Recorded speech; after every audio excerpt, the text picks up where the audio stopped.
I know what you're asking, and the best way to do that is just to tell a story of how the company was founded.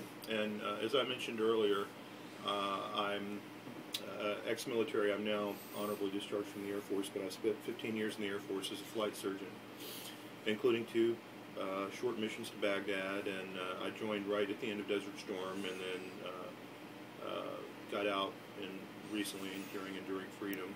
And as I spent my time in emergency medicine, my only real break, if you will, from the ER was my reserve time in the Air Force, which was 1 week in a month, 2 weeks a year, and occasional deployments or brief tours. And like a lot of my colleagues in the Air Force, that was our hobby, if you will. I didn't do your traditional stuff like hunting or fishing or whatnot. I was serving in the military.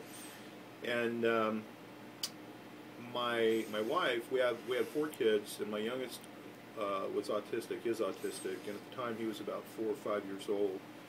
And I ended up in Baghdad for one of my brief missions. And I want to take just a brief break here and say thank you to everyone that's serving in the military right now and to the families out there, because it's a true sacrifice, as all of you know who have members in the military.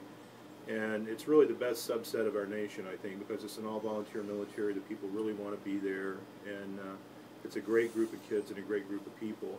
And in a very real sense, to me, it doesn't matter whether they're cooks or in combat. Everyone serving in Afghanistan or Iraq is protecting us over here simply because they're a target. And it makes it a lot easier for someone who wants to do us harm to shoot at that target, if you will, over in their